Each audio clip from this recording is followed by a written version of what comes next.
BRS BJP పార్టీలు ప్రజలను తప్పుదో పట్టిస్తూ రాజకీయ లాభాల కోసం గొడవలు సృష్టిస్తున్నాయని హుజూరాబాద్ కాంగ్రెస్ పార్టీ ఇన్ఛార్జ్ విడతల ప్రణవ్ ఆరోపించారు. కరీంనగర్లో జరిగిన పీఎన్జీ జ్యువెలరీ దోపిడీ కేసులో నిందితులను మరో 5 రోజుల్లో పట్టుకునే అవకాశం ఉందన్నారు. రాష్ట్ర ప్రభుత్వం శాంతి భద్రతల విషయంలో సీరియస్ గా పనిచేస్తుందని తెలిపారు. కరీంనగర్ బంద్కు ఎందుకు పిలుపునిచ్చారో కేటీ రామారావు స్పష్టం చేయాలని డిమాండ్ చేశారు. అధికార దాహంతోనే బీఆర్ఎస్ నేతలు వ్యవహరిస్తున్నారని విమర్శించారు. ముఖ్యమంత్రి రేవంత్ రెడ్డిపై విమర్శలు చేస్తే సహించబోమని హెచ్చరించారు.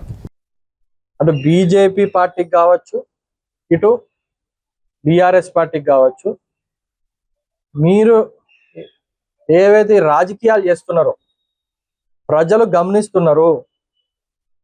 ప్రజలేం పిచ్చోళ్ళు కాదు, మీరిద్దరు ఒకటే అని చెప్పి ముఖ్యంగా హుజూరాబాద్ ప్రజలకు తెలుసు. బయటికి ఫైటింగ్ చేసుకున్నట్టు నేను నిన్ను తిడతాను నన్ను తిట్టు మీరు చెప్తున్నారు. మొన్న క్లియర్గా మేము హామీ ఇచ్చడం జరిగింది. అధికారిక ప్రకటన అనేది అంటే నేను మీకు లాస్ట్ టైం కూడా చాలాసార్లు చెప్పాను, ప్రాజెక్టు లేనిది దాన్ని అధికారికంగా మళ్ళీ ప్రకటన చేయరు. ఆల్రెడీ మీకు జియో వచ్చింది, శాంక్షన్ అయింది, దానికి ఒక కాపీ ఉంది, జియోని రద్దు చేయాలి అని అంటే ప్రకటన ఇస్తారు, మరి మీకు ఒక ఆన్ పేపర్ ఇస్తారు. నేను దేవాన్ని నుంచి చెప్పుకుంటూ వస్తున్నా, ఎటువంటి ప్రోగ్రెస్ అయితే లేదు అక్కడ. ముందుకు అనేది ఆ dumping yard, waste energy plant ఏది ఉన్నా అక్కడికి ముందుకి పోతలేదు. సో దానికి మళ్ళా ఏం లేని దానికి అధికారిక ప్రకటన ఎట్లా వస్తుంది? రాజాడుకోవడానికి ఇట్లాంటి చిల్లర మాటలు, ఫ్రస్ట్రేషను, అధికార దాహం, ఒక పొగరు, దాంతో వివరించుకుంటూ వాడు మాట్లాడే మాటలు ఏదైతే మా ముఖ్యమంత్రి గారి పైన మాట్లాడిందో చాలా ఆశ్చర్యంగా ఉంది. కేటీఆర్ లాంటి వ్యక్తి, చదువుకునే వ్యక్తి, 4 సార్లు 5 సార్లు ఎమ్మెల్యే మంత్రి ఉన్న వ్యక్తి ఆ రకంగా మెంటల్ ఇంబ్యాలెన్స్ కోల్పోయి ఏదైతే వ్యాఖ్యలు చేసిండ్రో దీన్ని మా ముఖ్యమంత్రి గారి పైన మేము దీన్ని ఖండిస్తున్నాము. వ్యవసాయం పైన మాట్లాడతాడు, వాళ్ళ నాయకుడే కదా వరేస్తే ఉరి అని అన్నది, వాస్తవం కాదా? ప్రజాప్రభుత్వం రేవంత్ రెడ్డి గారు ముఖ్యమంత్రి అయిన తర్వాత 500 బోనస్ ఇచ్చింది కాంగ్రెస్ పార్టీ కాదా?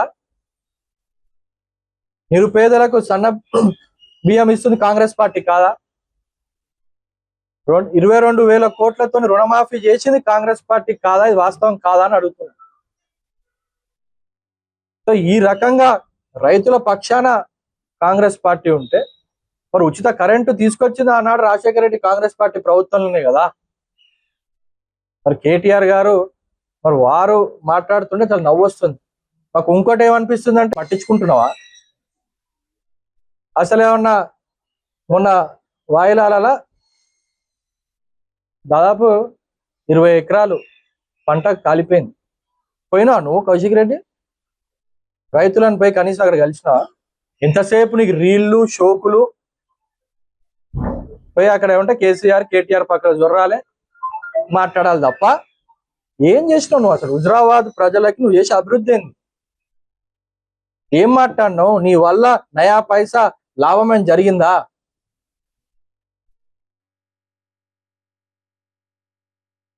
సో అతనికి మేము వార్నింగ్ ఇస్తున్నాం కౌశిక్ రెడ్డి గారికి. ఎందుకంటే అట్లాంటి ఇక్కడ మా లా అండ్ ఆర్డర్ ఇష్యూస్ మా హుజూరాబాద్ లా దయచేసి తీసుకురాకండి. కాంగ్రెస్ పార్టీ వరకు హుజూరాబాద్ లా గడిచిన 2.5 సంవత్సరాల్లో ఎటువంటి పోలీస్ శాఖ, ముఖ్యంగా కరీంనగర్ సిపి గారు మరి సంబంధించిన అక్కడున్న పోలీస్ శాఖ వెంబడి బృందాలని ఫామ్ చేసి మహారాష్ట్రకు, బీహార్కు కూడా పంపించి మాకున్న సమాచారం వరకు అతి త్వరలో దాదాపు ఇంకా 3-4 రోజుల లోపలనే దొండగులను పట్టుకుంటారని చెప్పి నేను తెలియజేస్తున్నాను. ఎందుకంటే హోంశాఖ ముఖ్యమంత్రి గారు రేవంత్ రెడ్డి గారి కింద ఉంది. చాలా సీరియస్గా, ఎస్పెషల్లీ లా అండ్ ఆర్డర్ విషయంలో మా ముఖ్యమంత్రి గారు చాలా సీరియస్గా ఉంటారు. సో ఈ రకంగా ఒక సంఘటన జరిగి అక్కడ వాళ్ళు ఇబ్బంది, స్టోర్ వాళ్ళు ఇబ్బంది పడుతూ, పోలీస్ వాళ్ళు రాత్రి పలగనగా కష్టపడుతూ ఏ రకంగా వాళ్ళ దుండగులను పట్టుకోవాలని ప్రయత్నాలు ఉంటే ఇక్కడ బీజేపీ బీఆర్ఎస్ నాయకులేమో దీనిపైన రాజకీయం. అసలు ఎందుకండి రాజకీయం? మీ పర్సనల్ గొడవలా, లేకపోతే ప్రజలకు ఒక మబ్బి పెట్టేటందుక? ఏమైంది, వీళ్ళిద్దరు ఒకటైపోయినరు, బీజేపీ బీఆర్ఎస్ ఒకటని ప్రజలకు తెలిసిపోయింది. వాళ్ళిద్దరు పార్టీ రెండు ఒకటే. ఇక ఇప్పుడు ప్రజలకు ఇక బాగా అర్థమైపోయింది దొందుకు దొందని. మరి ఇక ఇట్లాంటివేవో చిల్లర రాజకీయాలు చేసి లోపలికి ఒక రకంగా బయటకు ఇంకోలాగా మనం వ్యవహరిద్దామని ఒప్పందం చేసుకున్నట్టు ఉంది వ్యవహారం. బండి సంజయ్ గారు ఒక కేంద్ర మంత్రి, ఇతను ఒక పార్టీ ఎమ్మెల్యే, అతని క్యాంప్ ఆఫీసు గంగుల కమలాకర్ గారి ఎమ్మెల్యే క్యాంపు కార్యాలయం. ఇతను చేసిన పిచ్చి చేష్టల వల్ల, పిచ్చి ప్రవర్తన వల్ల అతను ఇప్పుడు ఇదంతా ఇబ్బంది అవుతున్నారు. అది లేరు పాపం, వారు తిరుమలలో పోయిందట. అతను అనుకుంటుండే తలకాయ నొప్పి నాకెందుకు ఏందని అందరూ తల పట్టుకుంటున్నారు. అతను చేసిన చేష్టలకు ఇప్పుడు అందరూ ఇప్పుడు ఇబ్బంది పడుతుంది. ఆల్రెడీ చెప్తున్నా కదండి, లీడర్లు అందరూ తెలుసు. ఇక్కడ హుజరాబాద్ టీఆర్ఎస్ పార్టీ ఎట్టినా భూస్థాపన అయిపోతుంది, వాళ్ళకి ఎటువంటిది లేదు. వాళ్ళ లీడర్లకు కూడా తెలుసు. పార్టీని బతికించడానికి ఇవన్నీ ప్రయత్నాలు, ప్రజల మధ్యలో ఏదైతే మంచి వచ్చాడు, మంచి కోసం కాదు, చెడైనా పర్లే మేము ప్రజల దగ్గర పోతాం అనే ఆలోచనతో వాళ్ళు ఉంటే ప్రజలే బుద్ధి చెప్తారు. ఎవరేం చేస్తారు? మా కాంగ్రెస్ పార్టీకి నాకు అసలు నిజంగా మాకు సంబంధం లేదు. మా ముఖ్యమంత్రి గారు ఏమంటున్నాడు? ముఖ్యమంత్రి గారట బండి సంజయ్ గారు కలిసి దాన్ని చంపే ప్రయత్నం చేస్తున్నాడు. అసలు ఎంత విడ్డూరంగా ఉందంటే ఇది. అసలు కౌశిక్ రెడ్డిని ఎమ్మెల్యేగా మన హుజరాబాద్ ప్రజలే భావిస్తలేరు, వాళ్ళ సొంత పార్టీలో భావిస్తలేరు. మన గొడవ జరిగితే వాళ్ళ హరీష్ రావు కేటీఆర్ ముందు గల్లలు పట్టుకునేంత స్థాయికి పోయినరు. వాళ్ళ పార్టీలనే అతను ఎమ్మెల్యేగా భావిస్తలేరు, వాళ్ళ పార్టీలనే అతన్ని అసలు ఒక మనిషి కిందనే ట్రీట్ చేస్తలేరు. ఇక మా పార్టీలో మా ముఖ్యమంత్రి గారు అసలు అతని గురించి ఆలోచించాడు. నెంబర్ 1 అంత టైము లేదు, ఇంకా అతను ఆలోచించాడు. ఇంకోటి, ఇతను ఎంత పిచ్చికి ఇట్లా చేస్తేనే మాకే మంచిది. కంప్లైంట్ కూడా ఇచ్చిండు. ఎలక్షన్ టైంలో క్యాంప్ ఆఫీస్లో పార్టీ చేష్టలు చేస్తున్నారు, పార్టీ కార్యకలాపాలు చేస్తున్నారు, చెయ్యొద్దు, పార్టీ జాయినింగ్స్ మీ క్యాంప్ ఆఫీస్లో జరుగుతున్నాయి, ఇవన్నీ మేము చేయొద్దు అని చెప్పి మేము పోలీస్ కంప్లైంట్ ఇచ్చినాము. పైన పోలీస్ కంప్లైంట్ ఇచ్చినాము.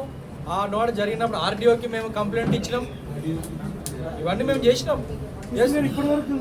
చర్యలు ఇప్పుడు ఏం కంప్లైంట్ ఇచ్చినాము. వాళ్ళు ఆల్రెడీ ఆర్డీఓ వాళ్ళకి ఇన్ఫర్మేషన్ పాస్ ఆన్ చేసి ఎమ్మెల్యేకి చెప్పింది. దాని తర్వాత చేస్తలేమని చెప్పి అన్నారు. ఈ మున్సిపల్ ఎలక్షన్ తర్వాత మాకు చెప్పినాం. వాళ్ళకి ఎక్కడా పోతే భయంతో రాత్రి వాళ్ళ కౌన్సిలర్లని క్యాంప్ హౌస్లో పెట్టి తల వేసుకున్నాడు. బయటికి తీసుకుపోతే భయం, అతనిపైనే వాళ్ళకి నమ్మకం లేదు. సో తీసుకుపోయి అక్కడ పెట్టుకుని ఇట్లాంటివన్నీ చేయొద్దని చెప్పి ఆనాడు చెప్పినాం. నెంబర్ 1. ఇప్పుడు ఇతనికి కావాలని ప్రోటోకాల్, ఇప్పుడు కొంచెమైనా ఒక స్థాయి పెరిగిన తర్వాత ఏజ్లో కావచ్చు, పదవుల రూపంలో కావచ్చు, ప్రజా జీవితంలో ఉన్నప్పుడు ప్రోటోకాల్స్ పాటించుడు, కాన్స్టిట్యూషన్లో ఎట్లుండాలి, కాన్స్టిట్యూషన్ సంబంధించిన ఒక ప్రాంగణంలో ఏ రకంగా ఏమి ఉండాలనేటివి ఆ ఎమ్మెల్యే కావచ్చు, ఎంపీ కావచ్చు, ప్రజాప్రతినిధికి కొంచెం బుద్ధి ఉండాలి. ఎంతసేపు అండి మాకు మేము పోయి చేయమంటే 2 నిమిషాల్లో పోయి అక్కడ మార్చుతారు. కానీ అట్లాంటివి అతనికి బుద్ధి ఉండాలి కదా. అతను కావాలని, ఇది కూడా నేను చెప్తున్నా, కావాలని అక్కడ ఫోటో ఎందుకు పెట్టిండు? మేము ఇక్కడ ఆ ఇష్యూ చేయాలి, మేము అటాక్ చేయాలి, అతను హైలైట్ కావాలి, మళ్ళీ పోలీసు వాళ్ళు భద్రత ఉండాలి. వీటిని మేము ఖండిస్తున్నాం. మేము దాన్ని దాడిలో ఎప్పుడు ప్రోత్సహించాం. కాంగ్రెస్ పార్టీ కావచ్చు, నా పర్సనల్గా కావచ్చు, మేము దాడిని అనేది మేము ప్రోత్సహించాం. ఇప్పుడు అది 100% వెరీ క్లియర్. కాంగ్రెస్ పార్టీ కావచ్చు, మా నాయకులు కావచ్చు, మా అధిష్టానం కావచ్చు, పర్సనల్గా మేము కావచ్చు, నా పర్సనల్ అభిప్రాయం కూడా ఇట్లాంటి దాడులని ఎప్పుడు ప్రోత్సహించాం. ఒకటి కానీ నేను అదే చెప్తున్నా కదా, అతను ఫస్ట్ టైమో సెకండ్ టైమో ఉంటే అతను వ్యక్తి ఓకే ఏదో రాజకీయంగా విమర్శలు చేయాలి, మేము కాదండి. రాజకీయాలలో ఎస్ మీరు విమర్శలు చేయొచ్చు, మీరు ప్రతి విమర్శలు ఉంటాయి, మాట్లాడాలి. కరీంనగర్ శాంతి భద్రతలు ఉండాలని చెప్పి డీజీపీ కంప్లైంట్ ఇస్తున్నారు. ఇప్పుడు మాటలు ఏదున్నా, ఇప్పుడు ఇంకోటి మీరు అన్నారు దాడులు చేస్తారు, వీళ్ళేం తక్కువ కాదు. క్యాంప్ ఆఫీస్లో కేసీ క్యాంప్ ఆఫీస్లో రాళ్ళు తెప్పించుకొని రెడీ పెట్టుకున్న ట్రాక్టర్లో